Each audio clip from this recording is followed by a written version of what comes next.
Hello and welcome to filler form. So कैसे सब लोग, आई होप सब ठीक होंगे, सब बढ़िया होंगे।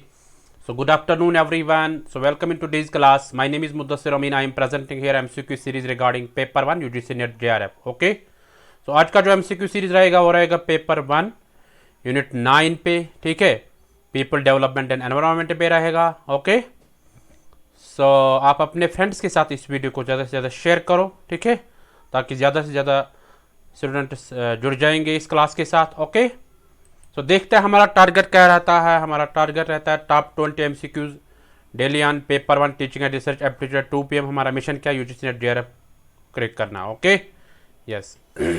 Good afternoon everyone. आजकल 25 क्वेश्चन होते हैं ना, 25 एमसीक्यूज होते हैं। सो ये 2 PM का जो क्लास रहता है एमसीक्यू क्लास और पीवाईक्यूज क्लास रहता है। ठीक है, सो इसको आप अटेंड कर लो अच्छे से। ठीक है, और इसमें सारे कंसेप्ट आपको क्लियर होते हैं, जो भी टॉपिक्स रिपीट हुए होते हैं है ना एग्जाम्स में, तो वो आपको क्लियर होते हैं यहाँ से। ओके, सो इसलिए आप इसको अटेंड कर लो। ठीक है, यस। सो गाइज, आप अपने फ्रेंड्स के साथ इस वीडियो को शेयर करो। ठीक है, then we will begin our today's MCQ series. So सब शेयर करो अपने फ्रेंड्स के साथ। यस, मैं भी शेयर करता हूं तब तक, है ना। सब शेयर करो, ज्यादा से ज्यादा स्टूडेंट जुड़ जाएंगे हमारे साथ। Yes, good afternoon everyone.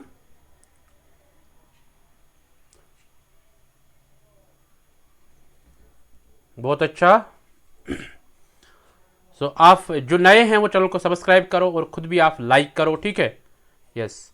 तो फिर मैं बार बार नहीं बोलूँगा कि आप लाइक करो वो करो, है ना। तो आप अभी शेयर करके रखो और लाइक भी करो जहाँ आप शेयर करते हो। ठीक है, चाहे व्हाट्सएप पे चाहे किसी ग्रुप में, है ना। तो आप शेयर करो, उसके बाद हम अच्छे से कंफर्टेबली, है ना, मतलब ये क्लास अटेंड कर लेंगे, है ना। Yes, good afternoon everyone. So are you ready? I hope सबों ने शेयर किया है ना। Give your thumbs up, then we will begin our today's MCQ series.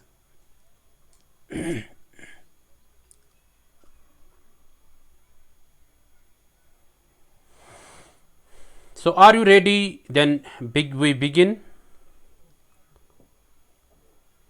So let's begin then. Let's get started. Let's start our today's MCQ series. So ये रहा आपके screen पे question number 1। इसको पढ़ो और आंसर करो। आपके पास एक एक मिनट है ना। एक मिनट में आपको सबों का आंसर करना है।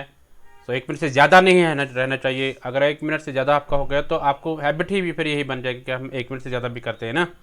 सो एग्जाम में आपको एक मिनट देना है हर एक क्वेश्चन को। तो पहला क्वेश्चन है, what does tsunami mean? Tsunami क्या होती है? सुनामी का मतलब क्या है? A series of waves, B any movement following earthquake, C harbour wave, D none of the above. सब आंसर करो, वेरी गुड।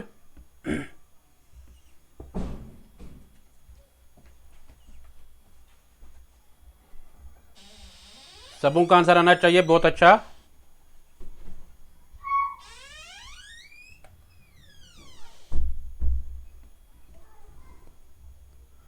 आपको बताना है सुनामी का मतलब क्या है ना। Good afternoon everyone. सो जो नए हैं चैनल पे, वेलकम इन टुडेज क्लास। चलो देखते हैं इसका आंसर क्या होगा। ये रहा आपके स्क्रीन पे इसका आंसर, ए पार्ट, है ना।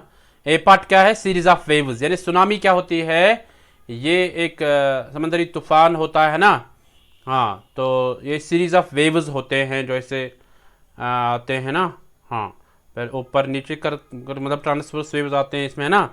सो मीन्स ये इसमें डिफरेंट टाइप्स ऑफ वेव्स होते हैं, है ना। So that becomes a tsunami. Okay, so ये अर्थक्वेक की वजह से आ सकता है ना। हाँ, या लैंडस्लाइड्स की वजह से आ सकता है सुनामी।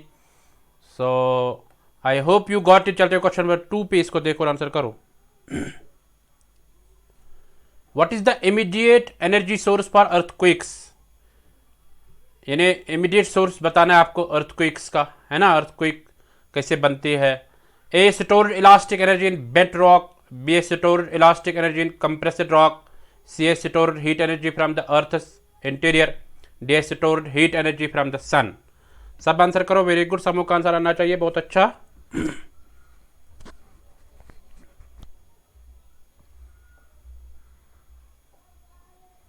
आपको बताना है इमीडिएट एनर्जी सोर्स कौन सा है अर्थक्वेक्स का, ठीक है, यानी अर्थक्वेक्स कहाँ से बनते हैं, ठीक है।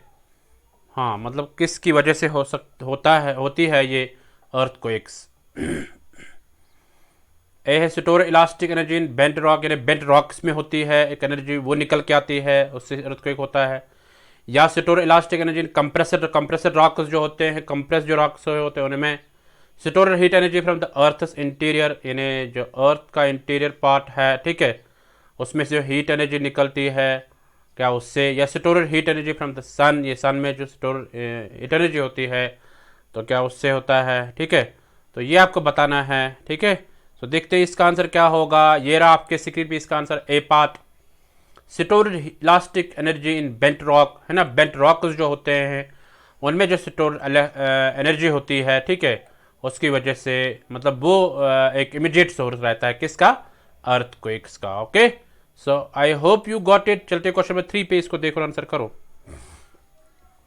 What best describes an earthquake, earthquake को इनमें से आपको बताना है, नीचे दिए गए कुछ स्टेटमेंट्स, इनमें से एक्सप्लेन अर्थक्वेक को कौन सा करता है। A sudden movement along the surface of earth, एक सडन मूवमेंट होती है इस धरती पे।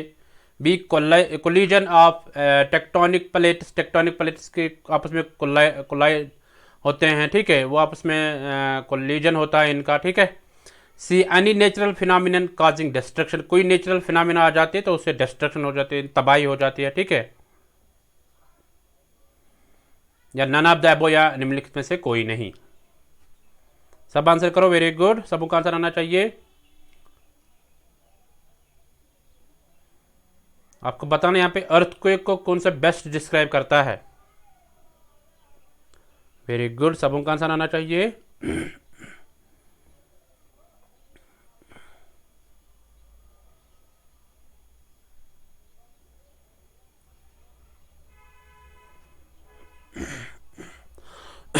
सो देखते हैं इसका आंसर क्या होगा। ये रहा आपके स्क्रीन पे इसका answer, B part. B part क्या है, कोलिजन ऑफ टेक्टोनिक प्लेट्स, यानी कहा जाता है कि अर्थक्वेक होता है कैसे कि जो टेक्टोनिक प्लेट्स होते हैं तो उनमें आपस में कोलिजन होता है, टकराव होता है, ठीक है। जब टकराव हो जाएगा उनमें आपस में तो अर्थ जो धरती होती है वो हिलने लगती है, ऐसे ऐसे हिलने लगती है, ठीक है। सो कोलिजन जब सडन मूवमेंट कैसे हो जाएगा, है ना, ये बताना पड़ेगा सडन मूवमेंट कैसे हो जाएगा।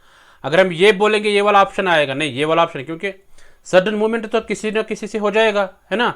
सो जब कोलिजन होगा टेक्टोनिक प्लेट्स को आपस में तब ये धरती क्या हिल जाती है ना।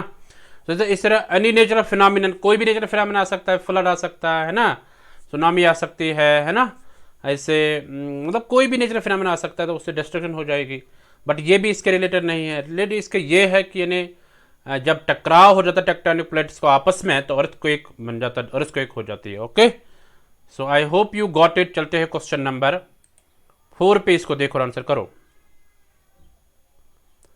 विच of the following is true with regard to tsunami, tsunami के रिलेटेड कौन सा इनमें से सच है, ट्रू है, ठीक है। It is a tidal wave, B it is caused by earthquake beneath the sea, यानी ये अर्थक्वेक की वजह से होता है जो समंदर में होती है, ठीक है। It moves very fast in the ocean water, ये बहुत तेजी से मूव होती है ओशन वाटर में, ठीक है, ओशंस में। It is caused by the gravitational pull of the sun, यानी ये सन की जो ग्रेविटेशनल पुल होता है उसके कारण होता है सुनामी। सो आपको बताना है ट्रू कौन सा है इनमें से। वेरी गुड, सबों का आंसर आना चाहिए, बहुत अच्छा, तुरंत आंसर करो।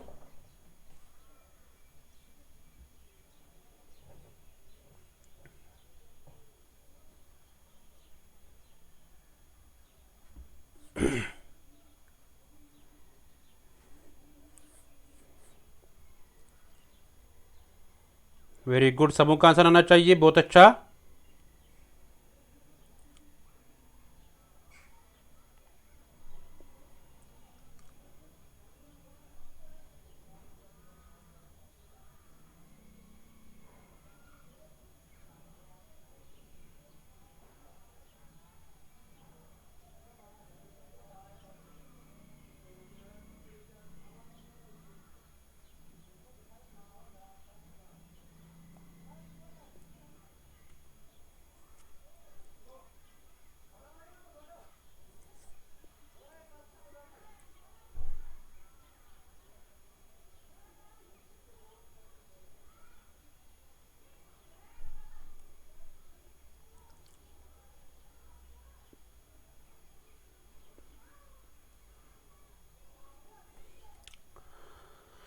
सबों का आंसर आना चाहिए बहुत अच्छा।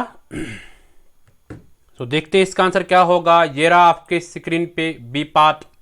It is caused by earthquake beneath the sun, यानी ये कैसे होता है, सुनामी कैसे होते हैं, यानी जब अर्थक्वेक आ जाती है ना, तो जो समंदर यानी समंदर हो जाता है ना, सी जो है, तो उसमें जब अर्थक्वेक आ जाती है तो सुनामी आ जाती है। ठीक है, तो ये ध्यान में रखना कि सुनामी जो आ जाती है वो अर्थक्वेक की वजह से आ जाती है। Okay, so I hope you got it. तो चलते क्वेश्चन नंबर 5 पे, इसको देखो और आंसर करो। The production of electricity from waste material is called, जब इलेक्ट्रिसिटी निकलती है, ठीक है, the production of electricity from waste material is called pyrolysis, B landfill, C dumping, D none of the above.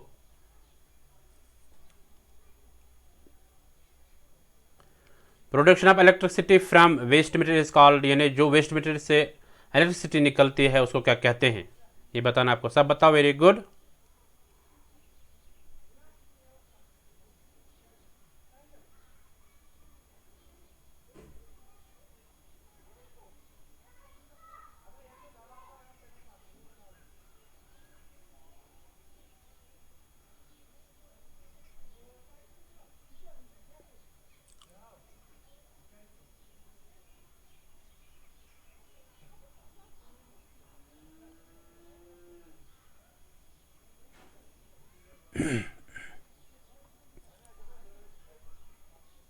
सबों का आंसर आना चाहिए बहुत अच्छा।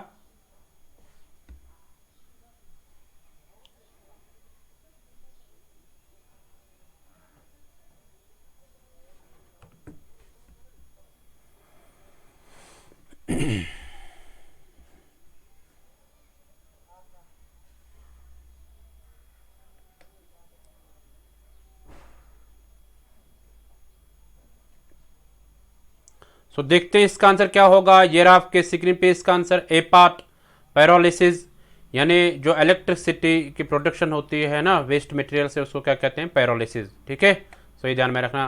तो चलते हैं क्वेश्चन नंबर 6 पे, इसको देखो आंसर करो। Which of the following term is used for the molten material mixed with gases in the mental of earth, यानी आपको यहाँ पे बताना है इनमें से कौन सी टर्म इस्तेमाल की जाती है जब मोल्टन मटेरियल मिक्स किया जाता है गैसेस के साथ, ठीक है, in the mental of the earth, यानी अर्थ के वो लेयर्स होते हैं ना, क्रस्ट, मेंटल एंड कोर। ठीक है, सो क्रस्ट, मेंटल, कोर, यानी मेंटल पार्ट जो होता है, मेंटल लेयर जो होता है अर्थ का, उसमें जब मोल्टन मटेरियल मिक्स होता है गैसेस के साथ, ठीक है, तो उसके साथ कौन सी टर्म रिलेटेड है वो बताना आपको। ए है लिथो, बी है लावा, सी है गीजर, डी है मैग्मा। सब आंसर करो, वेरी गुड।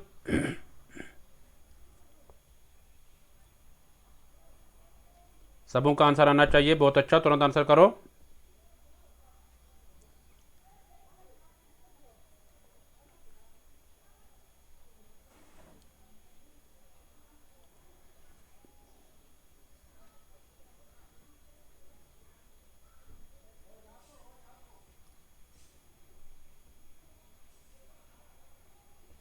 तो देखते हैं इसका आंसर क्या होगा। ये रहा आपके स्क्रीन पे इसका answer, D part. D part क्या है, मैग्मा। ठीक है, कि ये ने यहाँ मैग्मा जो टर्म है वो रिलेटेड होते हैं जब मेंटल लेयर जो है अर्थ का, है ना, तो उसमें जब मोल्टन मटेरियल मिक्स होता है गैसेस के साथ, ठीक है, तो वहाँ पे हम उसको कहते हैं magma. Okay, so I hope you got it. चलते क्वेश्चन नंबर 7 पे, इसको देखो और आंसर करो।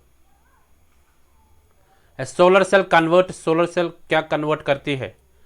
ए heat energy into electrical energy, B solar energy into electrical energy, C heat energy into light energy, D solar energy into light energy. सब answer करो, very good. सबों का आंसर आना चाहिए।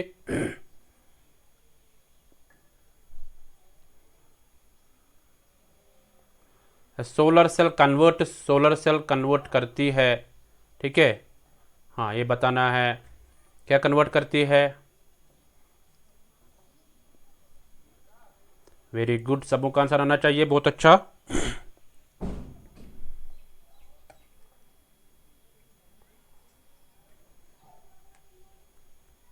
थोड़ा सा रुकते हैं, देखते हैं इसका आंसर क्या होगा। ये रहा आपके स्क्रीन पे इसका answer, B part solar energy into electrical energy, यानी सोलर एनर्जी, सोलर सेल जो कन्वर्ट करते हैं वो करते हैं सोलर एनर्जी को इलेक्ट्रिक। देखो हीट एनर्जी को नहीं कन्वर्ट कर सकते सोलर सेल, है ना।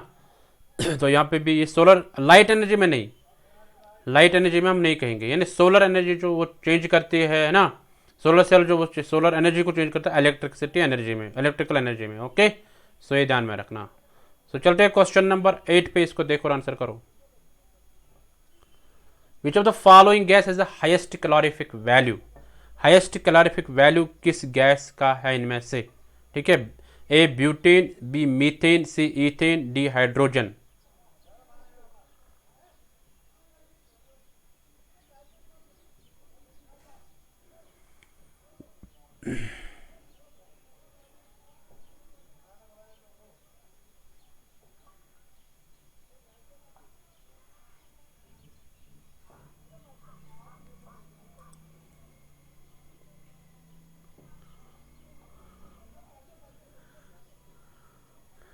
सो देखते हैं इसका आंसर क्या होगा।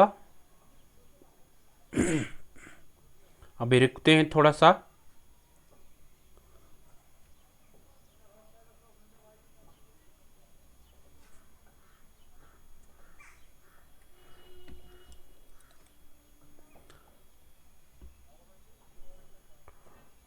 सो ये रहा आपके स्क्रीन पे इसका आंसर, डी पार्ट हाइड्रोजन। देखो हाइड्रोजन को सबसे ज़्यादा कैलोरीफिक वैल्यू रहता है। कैलोरीफिक वैल्यू क्या होता है कि यानी जो एनर्जी होती है, ठीक है, हाँ कैलोरीफिक वैल्यू होती है यानी एक फ्यूल में या किसी फूड में कोई एनर्जी जो होती है तो वो कैलोरीफिक वैल्यू बनता है, ठीक है। तो कैलोरीफिक वैल्यू ये भी मेजर करता है कि यानी इस एलिमेंट में, या हम कहेंगे किसी फ्यूल में या किसी फूड में जो ये हीट कितनी प्रोड्यूस कर सकता है, ठीक है, कितनी हीट प्रोड्यूस कर सकता है, that is also a calorific value. Okay, so ये जो कैलोरीफिक वैल्यू जो है इसको एक्सप्रेस किया जाता है जूल्स पर किलोग्राम, ये ध्यान में रखना, जूल्स पर किलोग्राम, ठीक है।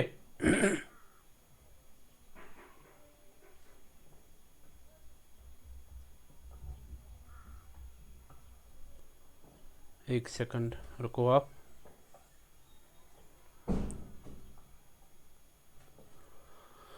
सो हाइड्रोजन का जो कैलोरीफिक वैल्यू रहता है वो रहता है 120 टू 140 मिलियन जूल किलोग्राम, ठीक है, पर किलोग्राम, ये ध्यान में रखना। So I hope you got it. चलते हैं, यानी जो हाइड्रोजन है, हाइड्रोजन कैलोरीफिक वैल्यू रहता है 120 टू 142 mj पर किलोग्राम, ठीक है, ये ध्यान में रखना। तो चलते हैं क्वेश्चन नंबर 9 पे, इसको देखो और आंसर करो।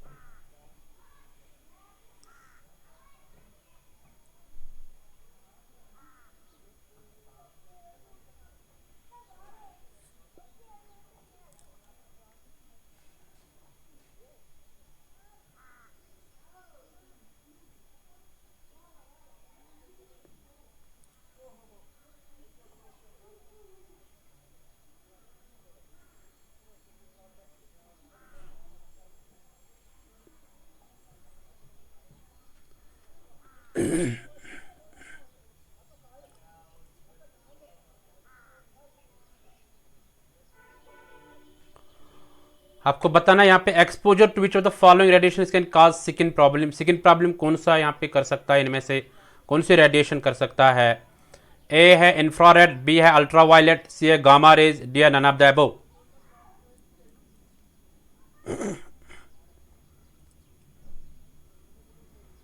आपको बताना है स्किन प्रॉब्लम कौन सा कर सकता है, इनमें से कौन से रेडिएशन कर सकती है। ए है क्या इंफ्रारेड रेडिएशन कर सकती है, अल्ट्रावायलेट रेडिएशन कर सकती है, गामा रेज करते हैं, या नन ऑफ द, इनमें से कोई नहीं। सब आंसर करो, वेरी गुड। सो देखते हैं इसका आंसर क्या होगा। ये रहा आपके स्क्रीन पे इसका answer, B part ultraviolet radiation जो आते हैं सन से, ठीक है। सो वो स्किन की प्रॉब्लम करते हैं, बट अल्ट्रावायलेट रेडिएशन को रोकते हैं कौन, ओजोन लेयर जो है, तो वो रोकते हैं अल्ट्रावायलेट रेडिएशन को, तो उससे हमारा स्किन जो है वो प्रोटेक्टिव रहता है, ठीक है, उस पर कोई असर नहीं पड़ता है। क्योंकि जो अल्ट्रावायलेट रेडिएशन जो है इनको रोकता है ozone layer. Okay, so I hope you got it. चलते क्वेश्चन नंबर 10 पे, इसको देखो और आंसर करो। The main constituent of LPG is, main constituent कौन सा है एलपीजी का, लिक्विफाइड पेट्रोलियम गैस का, ठीक है। इसका मेन कंस्टिट्यूएंट कौन सा है ये बताना आपको, सब बताओ। Very good.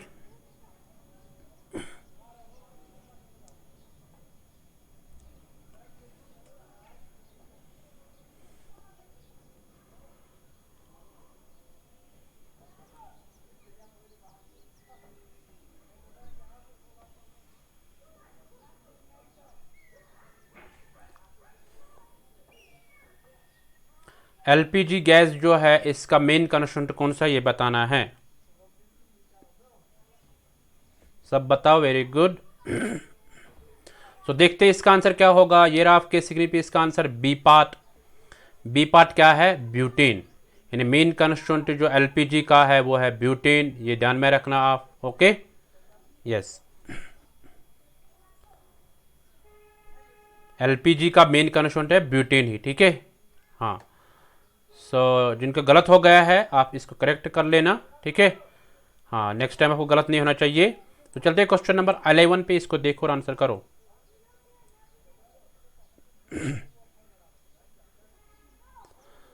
The main constituent of CNG gas is, CNG क्या है, compressor natural gas. CNG means compressor natural gas. तो इसका जो मेन कंस्टिट्यूएंट वो आपको बताना है। ए है मीथेन, बी है ब्यूटेन, सी है ईथेन, डी है प्रोपेन।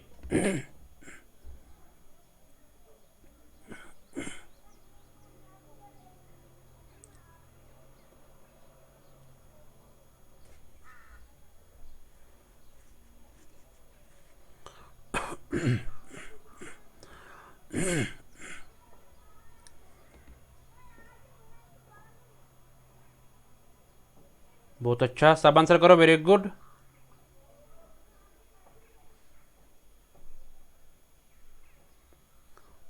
मेन कंस्टिट्यूएंट आपको बताना है सीएनजी का क्या है, कंप्रेसर नेचुरल गैस का।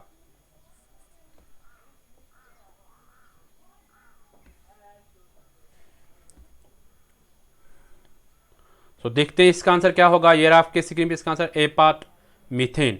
यानी मेन कंस्टिट्यूएंट जो है सीएनजी का वो है मीथेन, ये आप ध्यान में रखना, ठीक है। So I hope you got it. जो मीथेन है, मीथेन जो मेन कंस्टिट्यूएंट है वो है कंप्रेसर नेचुरल गैस का, ठीक है। ब्यूटेन नहीं है, इथेन, प्रोपेन ये नहीं है, ठीक है। ये ध्यान में रखना आप। तो चलते हैं क्वेश्चन नंबर 12 पे, इसको देखो आप और आंसर करो।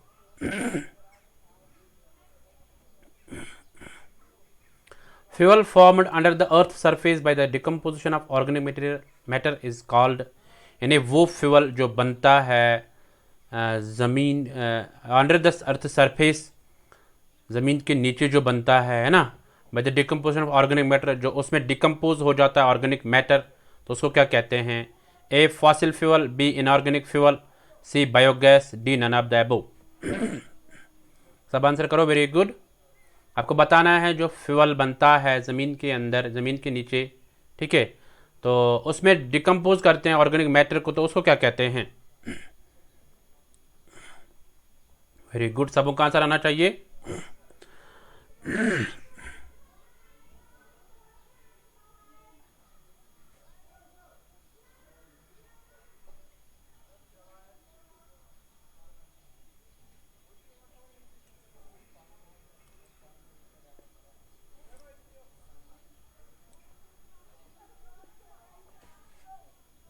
सो देखते हैं इसका आंसर क्या होगा। ये रहा आपके स्क्रीन पे इसका answer, A part. A part क्या, फॉसिल फ्यूल, ठीक है, ये ध्यान में रखना। फॉसिल फ्यूल उसको कहते हैं जो ज़मीन के मतलब अंदर अंडर द सरफेस ऑफ अर्थ जो रहता है, ठीक है। और वो कैसे बनता है, हम ऑर्गेनिक मैटर जो होता है उसको डिकम्पोज करते हैं, तो उससे फॉसिल फ्यूल बनता है। Okay, so I hope you got it. चलते क्वेश्चन नंबर 13 पे, आप इसको देखो और आंसर करो। Harmful radiation emitted by the sun is, जो हार्मफुल रेडिएशन जो सन से आते हैं तो वो कौन सी है। ए है विजिबल, बी है इंफ्रारेड, सी है अल्ट्रावायलेट, डी है रेडियो वेव्स। आप आंसर करो सब।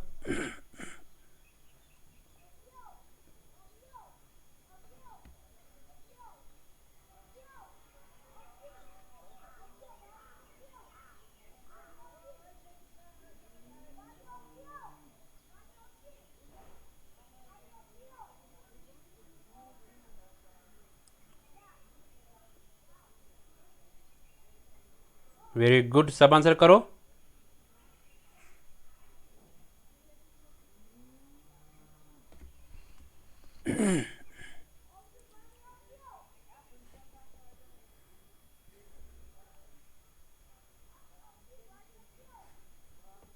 तो देखते हैं इसका आंसर क्या होगा। ये रहा आपके स्क्रीन पे इसका answer C part. C part क्या, ultra violet.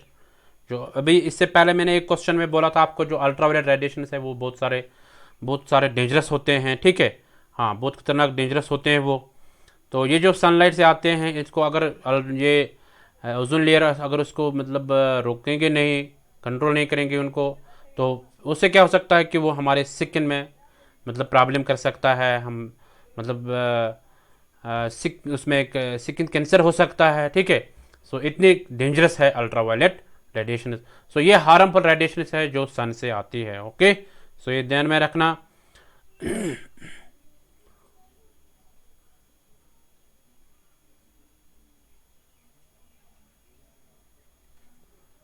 So I hope you got it. चलते हैं क्वेश्चन नंबर 14 पे, इसको देखो और आंसर करो आप। The energy which is not derived from the sun is, यानी वो एनर्जी जो सन से नहीं आती है तो उसको क्या कहते हैं। The energy which is not derived from the sun is, यानी इनमें से वो एनर्जी आपको बतानी है, उस एनर्जी का नाम जो सन से नहीं आती है। Biomass, fossil fuels, nuclear energy, D है जियोथर्मल एनर्जी। वेरी गुड, सबों का आंसर आना चाहिए, बहुत अच्छा।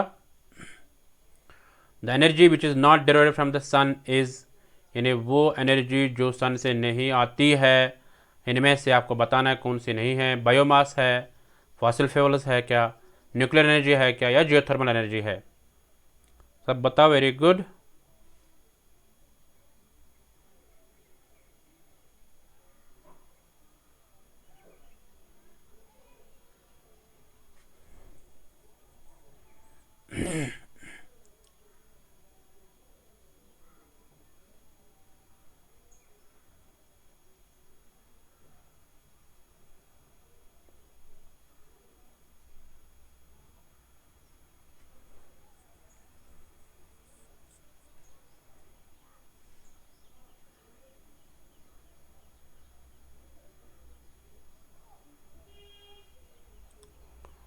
सो देखते हैं इसका आंसर क्या होगा। ये रहा आपके स्क्रीन पे इसका answer C part. C part क्या है, न्यूक्लियर एनर्जी। न्यूक्लियर एनर्जी कैसे आती है, बायोमास। देखो ये बायोमास वो एनर्जी होती है जो प्लांट से आती है ना। फॉसिल फ्यूल्स, फॉसिल फ्यूल्स में मतलब जैसे कोल, पेट्रोलियम है ना। तो ये सारे फॉसिल फ्यूल्स बनते हैं। कोल प्रोडक्ट्स आते हैं, नेचुरल गैस होता है, तो इसमें भी सन की ज़रूरत पड़ती है। जियोथर्मल यानी ज़मीन से, धरती से जो एनर्जी आती है, ठीक है। तो यहाँ से भी सन की ज़रूरत पड़ती है, यहाँ पे भी, यहाँ पे भी। और न्यूक्लियर एनर्जी में सन की ज़रूरत नहीं पड़ती है। ये कैसे बनती है न्यूक्लियर एनर्जी, देखते हैं इसके बारे में। न्यूक्लियर एनर्जी जो ये सन से नहीं आती है, ये आती है जब न्यूक्लियर फिशन या न्यूक्लियर फ्यूजन होता है।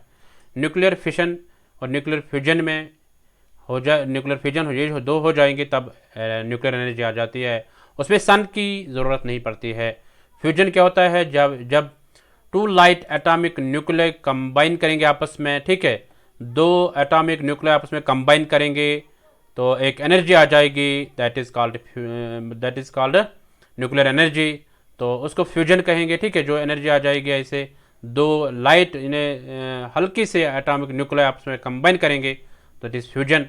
तो फिशन क्या होता है, ये एक प्रोसेस है जिसमें टूट जाते हैं, सेपरेट हो जाते हैं, अलग अलग हो जाते हैं दो हैवी एटॉमिक न्यूक्लियर या अनस्टेबल एटॉमिक न्यूक्लियर। जब ये अलग अलग हो जाएंगे, ठीक है, इनटू लाइटर न्यूक्लियर, तो वो बन जाएंगे, है ना, टू लाइटर न्यूक्लियर बन जाएंगे। यानी हैवी न्यूक्लियर जो होगा वो टूट जाएगा, ठीक है। उससे क्या होगा कि उसमें दो लाइटर न्यूक्लियर बन जाएंगे, तो उसको फिशन कहते हैं।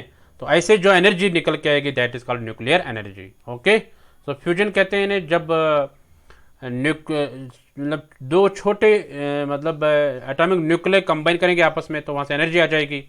तो फिशन कहते हैं उसको कि जब दो हैवी न्यूक्लियर जो होंगे, एटॉमिक न्यूक्लियर जो होंगे, जब वो टूट जाएंगे, सेपरेट हो जाएंगे आपस में, अलग अलग हो जाएंगे, तो वहाँ से दो लाइटर न्यूक्लियर निकल के आएंगे तो उसको फिशन कहते हैं। और जो एनर्जी वहाँ से आएगी that is called nuclear energy. I hope you got it. चलते हैं क्वेश्चन नंबर 15 पे, इसको देखो आंसर करो आप। Which of the following is not a biomass source. Biomass source कौन सा नहीं है इनमें से? ए है गोबर गैस, बी है कोल, सी है वुड, डी है न्यूक्लियर एनर्जी।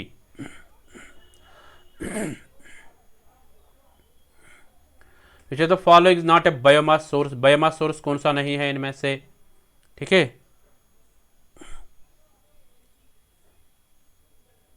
ए है गोबर गैस, बी है कोल, सी है वुड, डी है न्यूक्लियर एनर्जी।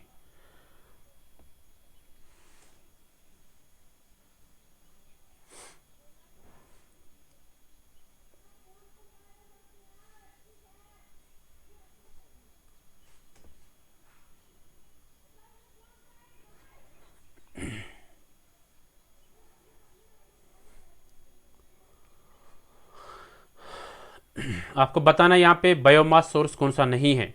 बायोमास अभी मैं बार बार बोलता हूँ, मैंने अभी इससे पहले भी बोला था, ये वो फ्यूल होता है जो प्लांट से आ जाता है। ठीक है, हाँ, जैसे क्रॉप रेजिड्यूज है, वुड है ना। तो ऐसे आपको बताना है कौन सा नहीं है। गोबर गैस, कोल, वुड और न्यूक्लियर एनर्जी। सब बताओ। वेरी गुड, ऐसे मैंने बोला है तो हिंट मेथड मैंने थोड़ा सा दे दिया है। तो देखते हैं इसका आंसर क्या होगा। ये रहा आपके स्क्रीन पे इसका answer, D part nuclear energy. अभी मैं कह रहा था कि न्यूक्लियर एनर्जी जो है ये बायोमास न सन से आ जाती है ना बायोमास से आ जाती है ना, क्या ना पिछली बार हमने डिस्कस। सो आप इसको ध्यान में रखना कि न्यूक्लियर एनर्जी जो बाकी है, कोल जो ये भी बायोमास से आते थे, गोबर गैस भी बायोमास से आते हैं, वुड्स ये भी बायोमास से आते हैं। ठीक है, न्यूक्लियर एनर्जी बायोमास से नहीं आती है। ओके, तो ध्यान में रखना आप।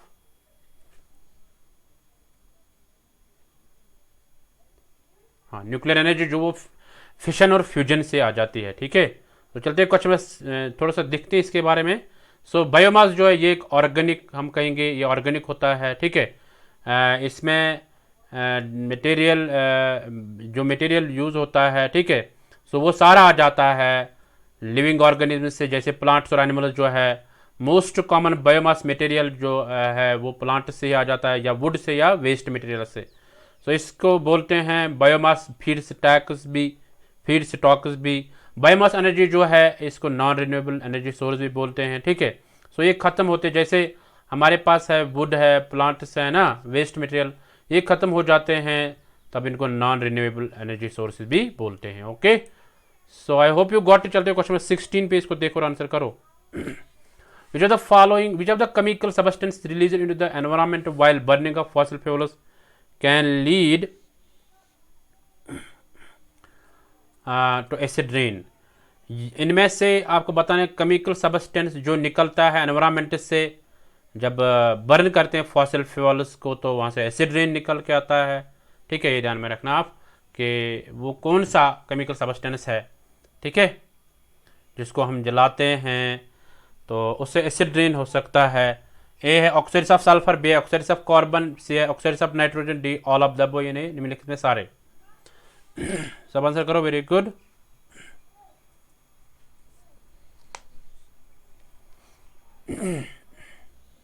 आपको बताना है वो कौन सा केमिकल सब्सटेंस है जो रिलीज होता है एनवायरनमेंट से जब फॉसिल फ्यूल्स बर्न हो जाते हैं। ठीक है, जलाते हैं उनको फॉसिल फ्यूल्स को, या यूज़ करते हैं फॉसिल फ्यूल्स को, तो वो उसके कारण क्या होता है, एसिड रेन। तो वो आपको केमिकल्स का आपको बताने हैं कौन से है। Very good. सो देखते हैं इसका आंसर क्या होगा। ये रहा आपके स्क्रीन पे इसका answer, D part all of the above. यानी सारे जो है अगर इनको हम यूज़ करेंगे इन फॉसिल यानी ऑक्साइड्स ऑफ सल्फर या ऑक्साइड्स ऑफ कार्बन या ऑक्साइड्स ऑफ नाइट्रोजन, तो वहाँ से एसिड रेन हो सकता है। ठीक है, so I hope you got it. चलते क्वेश्चन 17 पे, इसको देखो और आंसर करो। The metal used in a solar panel is, बहुत ईजी क्वेश्चन है अगर आपने पढ़ा है। सोलर पैनल जो होती है तो उसमें कौन सा मेटल यूज होता है? ए है गोल्ड, बी है कॉपर, सी है सिल्वर, डी है निकल। यानी ये मतलब मुझे लग रहा है कि जो 8th से पढ़े आए हुए हैं, ठीक है, 8th क्लास 9th 10th उसमें भी पढ़ते हैं ये ऐसे क्वेश्चन। ठीक है, जो मेटल यानी सोलर पैनल में कौन सा मेटल यूज होता है? ए गोल्ड, बी कॉपर, सी सिल्वर, डी निकल। थोड़ा सा रुकते हैं, देखते हैं किस किस का करेक्ट आंसर आएगा।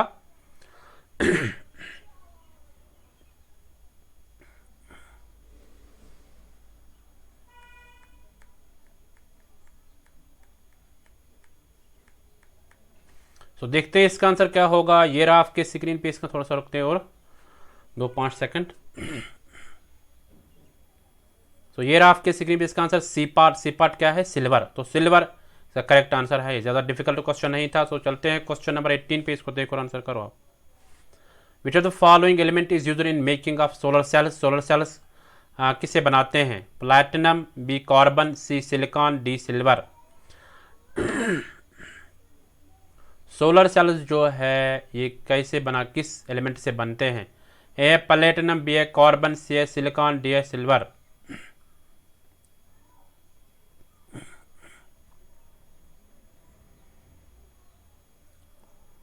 सबों का आंसर आना चाहिए। बहुत अच्छा, तुरंत आंसर करो।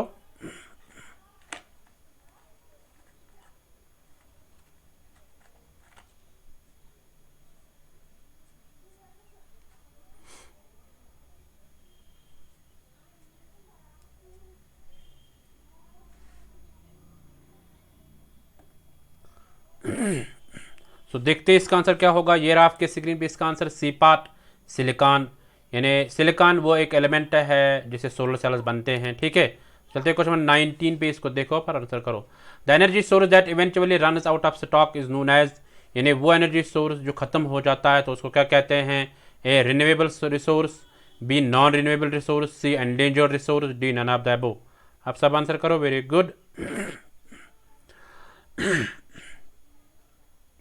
वो एनर्जी रिसोर्स आपको बताना है जो ख़त्म होता है। ठीक है, रन आउट ऑफ स्टॉक, तो वो अवेलेबल नहीं रहता है तो उसको क्या कहते हैं, ये आपको बताना है।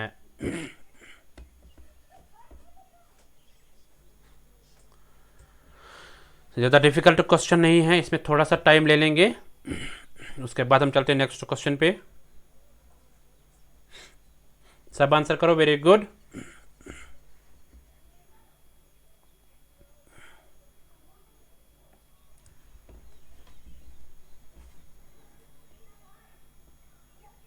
तो देखते हैं इसका आंसर क्या होगा। ये रहा आपके स्क्रीन पे इसका answer B part. B part क्या है? नॉन रिन्यूएबल रिसोर्स जो होते हैं ये मतलब आउट ऑफ स्टॉक रहते हैं। ठीक है, सो इन्हें ख़त्म हो जाते हैं तो those are called non renewable resources. ठीक है, जैसे बायोमास एनर्जी मैंने बोला था अभी, है ना।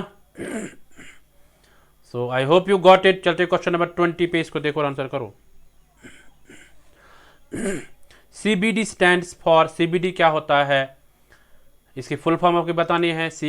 CBD का coal bed methane, B cheap bed methane, C commercial bed methane, D निम्नलिखित में से कोई नहीं, नन ऑफ द अबव। सब आंसर करो। Very good.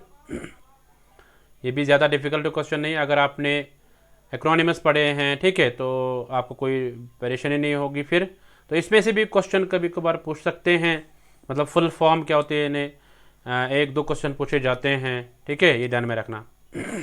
चाहे हायर एजुकेशन यूनिट 10 से या चाहे unit 9 people development and environment से, तो 1-2 क्वेश्चन पूछे जाते हैं। ठीक है, इसलिए आप इनको भी पढ़ लो। ICT में कभी कभार पूछ सकते हैं। ठीक है, हाँ। वेरी गुड, सबों का आंसर आना चाहिए। बहुत अच्छा। तो देखते हैं इसका आंसर क्या होगा। ये रहा आपके स्क्रीन पे इसका answer A part coal bed methane. तो CBD का फुल फॉर्म है कोल बेड मीथेन। ओके, तो चलते हैं क्वेश्चन नंबर 21 पे, इसको देखो आप पूरा आंसर करो। Which of the following is not a fossil fuel? आपको बताना है यहाँ पे इनमें से फॉसिल फ्यूल कौन सा नहीं है। ठीक है, ए है वुड, बी है कोल, सी है पेट्रोलियम, डी है नेचुरल गैस। फॉसिल फ्यूल कौन सा नहीं है?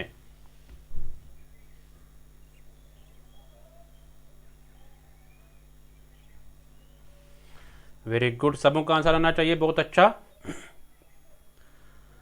ये भी इंपॉर्टेंट क्वेश्चन है, बट ये देखो ज़्यादा मतलब इजी क्वेश्चन है ना। हाँ, कभी कभार इजी क्वेश्चन आ जाते हैं, वो गलत होते हैं। बहुत अच्छा, तुरंत आंसर करो। तो देखते हैं इसका आंसर क्या रहेगा। ये रहा आपके स्क्रीन पे इसका answer A part. A part क्या है? वुड। ठीक है, फॉसिल फ्यूल इनमें से है कोल है ना, पेट्रोलियम है, नेचुरल गैस, ये सारे फॉसिल फ्यूल्स है। वुड जो नहीं है, वुड है biomass. Okay, yes, so I hope you got it. चलते क्वेश्चन नंबर 22 पे, इसको देखो और आंसर करो। On which principle does a hydroelectric power plant work? यानी किस प्रिंसिपल पे हाइड्रो इलेक्ट्रिक पावर प्लांट काम करता है?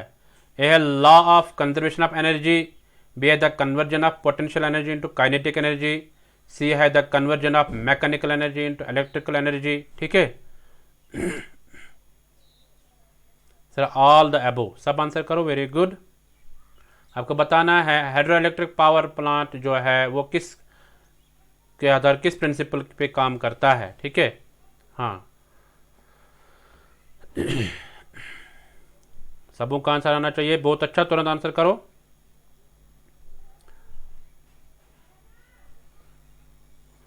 रुकते हैं थोड़ा सा।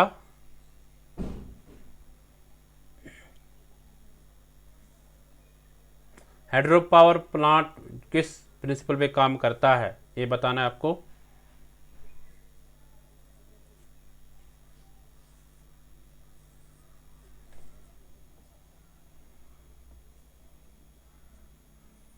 तो देखते हैं इसका आंसर क्या रहेगा। ये रहा आपके स्क्रीन पे इसका answer, D part, all the above, ये सारे इसके इस इन प्रिंसिपल्स पे काम करता है। कौन? Hydro electric power plant.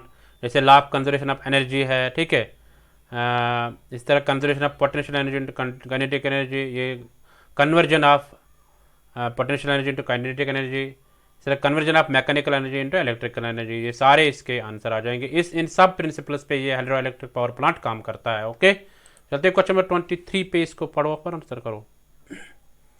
The production of nuclear energy, जो न्यूक्लियर एनर्जी निकलती है, ठीक है, तो आपको बताना है इनमें से ए फॉलोज आइंस्टाइन्स, यानी कौन सा प्रिंसिपल फॉलो करता है? क्या आइंस्टाइन प्रिंसिपल फॉलो करता है, ठीक है, जिसमें conversion of mass into energy होता है। B is not ultimately derived from sun's energy, वो सन की एनर्जी से नहीं निकलता है।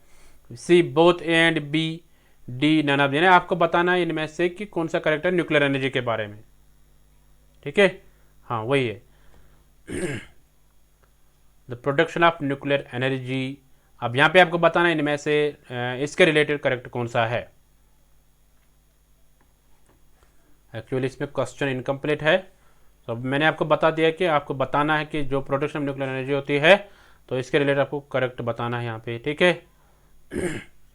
Very good. सो देखते हैं इसका आंसर क्या रहेगा। ये रहा आपके स्क्रीन पे इसका answer, C part, both and B, यानी दोनों।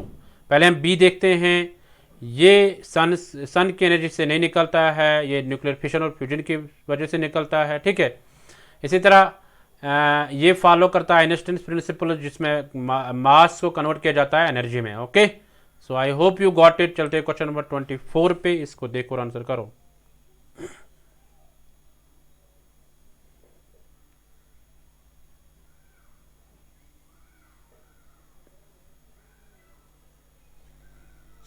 For harnessing ocean thermal energy, the temperature difference between water at the surface and water at depths up to 2 kilometre should be more than, यानी अगर हम बात करेंगे अगर ओशन थर्मल एनर्जी को control करना होगा, ठीक है, ओशन थर्मल एनर्जी को अगर कंट्रोल करना होगा, जो टेम्परेचर डिफरेंस रहेगी between water and at the surface, यानी जो सरफेस लेवल पे, मतलब फॉर एग्जाम्पल एक रिवर है और उसके सरफेस लेवल पे जो वाटर की जो टेम्परेचर है, और जो वाटर जो है डेप्थ में है, यानी समुद्र की गहराई में या रिवर की गहराई में जो है up to 2 kilometre should be more than, तो वहाँ पे आपको बताना टेम्परेचर कितना रहता है इसके बीच में। ठीक है, तो और आपको बताना है कि इसको हम कंट्रोल कर सकते हैं, ओशन थर्मल एनर्जी को हम कंट्रोल हार्नेस कर सकते हैं। ओके, तो आपको यहाँ पे बताना है टेम्परेचर डिफरेंस कितनी रहती है। ठीक है, ए है 5 डिग्री सेंटीग्रेड, बी है 10 डिग्री सेल्सियस, सी है 15 डिग्री सेल्सियस, डी है 20 डिग्री सेल्सियस। सब आंसर करो, वेरी गुड।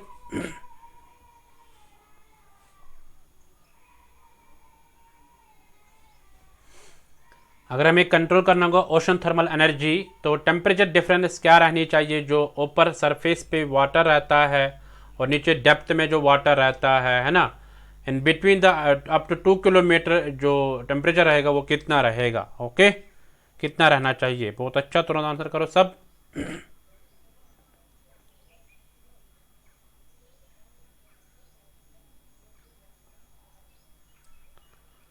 सो देखते हैं इसका आंसर क्या होगा। ये रहा आपके स्क्रीन पे इसका answer D part. D part क्या है? 20 डिग्री सेल्सियस। 20 डिग्री सेल्सियस, ठीक है। सो ये टेम्परेचर रहना चाहिए between the water levels at the surface water level and at the bottom water level up to 2 kilometre. Up to 2 kilometre वो कितने रहना चाहिए? 20 degree Celsius. Okay, so I hope you got it. चलते question number 25 पे, इसको देखो और answer करो। पहले देखते क्वेश्चन क्या है। Which are the following is the main producer of carbon monoxide. यानी कार्बन मोनोऑक्साइड किससे ज़्यादा निकलता है, यानी मेन प्रोड्यूसर कौन सा है? यानी कार्बन डाइऑक्साइड मेनली कहाँ से निकलता है, प्राइमरीली कहाँ से निकलता है? ए ऑटोमोबाइल्स, बी इंडस्ट्री, सी डाइंग इंडस्ट्री, डी है डोमेस्टिक सेक्टर। सब आंसर करो, वेरी गुड। आपको बताना है कार्बन मोनोऑक्साइड जो है उसका मेन प्रोड्यूसर कौन सा है, ठीक है। यानी कहाँ से निकल के आता है कार्बन मोनोऑक्साइड? ऑटोमोबाइल से, या इंडस्ट्री से, या डाइंग इंडस्ट्री जो होती है, या डोमेस्टिक सेक्टर जो होता है, ठीक है। सब आंसर करो, वेरी गुड। सबों का आंसर आना चाहिए, बहुत अच्छा। तुरंत आंसर करो, रुकते हैं 1 मिनट के लिए।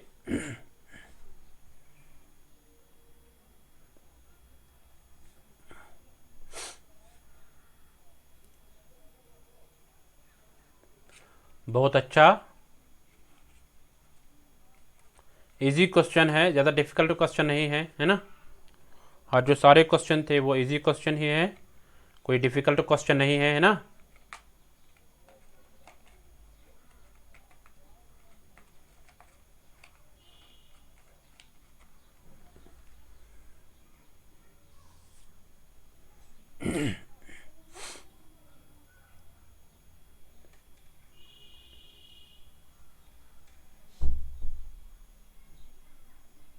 तो देखते हैं इसका आंसर क्या होगा। ये रहा आपके स्क्रीन पे इसका answer A part. A part क्या है? ऑटोमोबाइल्स। यानी ऑटोमोबाइल्स से निकल के आता है कार्बन मोनोऑक्साइड। सबसे ज़्यादा मेन प्रोड्यूसर जो है कार्बन मोनोऑक्साइड का वो है automobiles. Okay, so I hope you got it. So ये थे आज के टॉप 20 MCQ। सो जिन्होंने अभी तक भी लाइक नहीं किया वो लाइक करके जाओ, ठीक है। Yes, so how to download notes. और नोट्स को कैसे डाउनलोड करोगे आप इस वेबसाइट पे जाओ और यहाँ से आप नोट्स को डाउनलोड कर सकते हैं, ठीक है। हाँ, www.ugc-net.com इस वेबसाइट पे जाके आप नोट्स को डाउनलोड कर सकते हैं। सो आप अपना फीडबैक दे दीजिए। आपका फीडबैक जो है वो वैल्यूड है और उसका बहुत वैल्यू है, ठीक है। सो आप कमेंट सेक्शन में जाओ, वहाँ पे आप फीडबैक दे दो कि आपको आज का जो MCQ सीरीज़ रहा वो कैसा रहा, ठीक है। सो आई होप सब आप कमेंट सेक्शन में जाके कमेंट कर लोगे कि कैसा रहा आप आज का MCQ सीरीज़, ठीक है।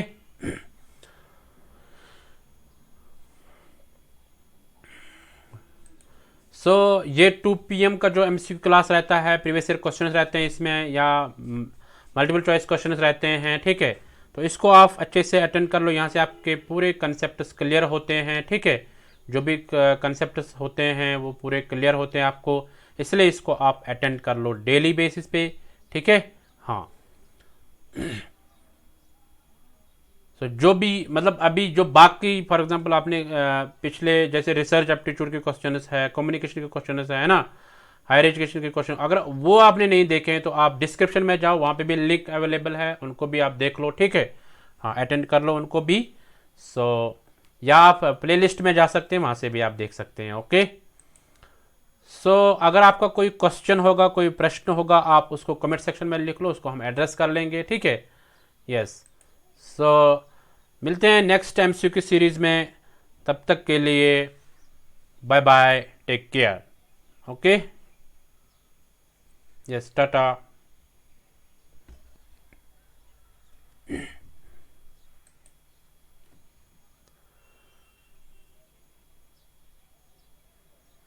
So thank you everyone. Bye bye. Take care.